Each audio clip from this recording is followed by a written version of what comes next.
What up, Pittsburgh Steelers fans? Matty P with another episode from Steelers Touchdown Under Team here, sharing with you 3 quick takeaways following the Steelers' completion of the first preseason game against the Tampa Bay Buccaneers. Let's start with takeaway number 1. The quarterback position. Kenny Pickett, 6 from 7, 70 yards, averaging over 10 there.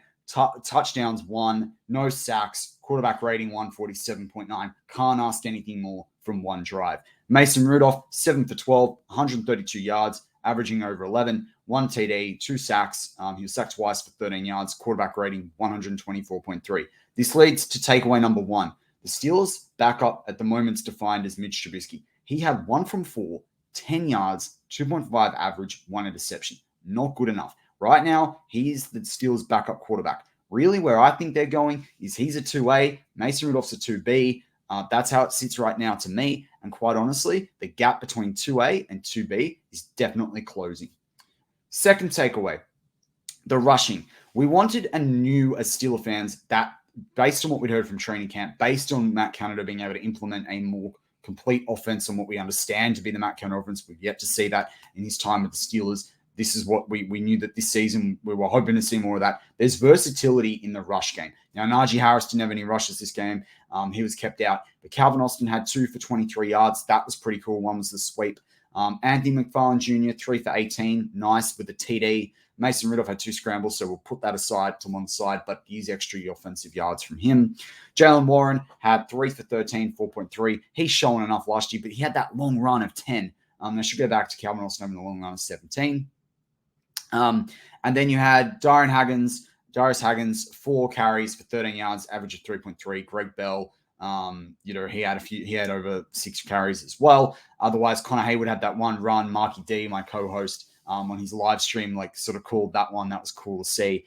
So versatility in the running game, I like it. That's what we want to see. Want to see lots of different carries. That makes it harder going into the season. It makes it harder in the season when the Steelers have multiple players that can be involved in the run game. That makes it harder to scheme against. That's a good thing for an offense, particularly when you've got a second-year quarterback in Kenny Pickett.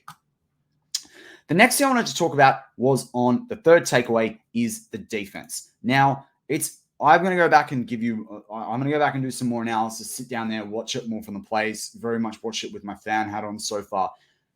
The defense looked good in getting to the football, and by that I mean shutting that down in terms of particularly the pass game. I thought there were some blow-ups when you saw the second and the third stringers on in the run game, and a few other different, and some of the pass coverage. But I want to give a big shout out to Nick Herbig. They keep calling him Herbug by the Tampa Bay Buccaneers commentary crew in the Marky G's live stream. And for some of you that are followers and subs here, if you don't subscribe to our channel now, is a good time to sub right before the season kicks off properly while the preseason's on. Lots of content coming your way. But we're going to call him, I think, Herberg. We're going to take them on board, but Berg with, like Pittsburgh. But 1.5 sacks for him. Awesome day. 1 tackle for a loss. 3 total tackles. So that was pretty cool, I thought, as well. What a debut from him. He was drafted. Then they brought in Marcus Golden. He's going to push Marcus Golden for that backup outside linebacker spot. And what do I love about that? If you missed the show that I did on Friday, Thursday, so Friday for the US, Thursday for the US, I basically did a show around 5 problems the Steelers need to solve. The third outside linebacker, that support outside linebacker to Highsmith and TJ Watt was a key part of that. Herbig's come into play. We saw some big hits from Quan Alexander on the inside. That's what we wanted to see. Started to see some of the chemistry between him and Cole Holcomb. Shannon Sullivan played well in the slot. So definitely some of the newer players in the defense, and this is the takeaway, are starting to perform. But big shout out goes to the day. Like if I'm giving out helmets, I'm giving out hats. You got to give one and 2 stars if you're doing 2 or 3 stars. You got to give one to Nick Herbig there. Massive from him. So Trenton Thompson was another guy that Mark and I talked about in our Mad Monday show earlier in the week. Definitely as one guy to watch in the preseason. He might be a camp darling, preseason darling, but whether he ends up on the squad or the practice squad is the question. He had 1 interception for 9 yards. So to say, the defense is kicking off. The pieces are coming together. But big shout out on the day to Nick Herbig. Liao backed him up with a half sack, with that the other half of the sack that he had there. So that was pretty cool. Still need to see a bit of improvement around the run defense, and I want to see a bit more on the defensive line. But I also want to rewatch the game and try and look at what they were doing deeper on the schematic sort of side of things and then we'll be able to give you sort of some deeper insights around that. But James Pierre also, as much as he's not my favorite player, they didn't bring him back in the RFA tender. They did bring him back as a free agent, though.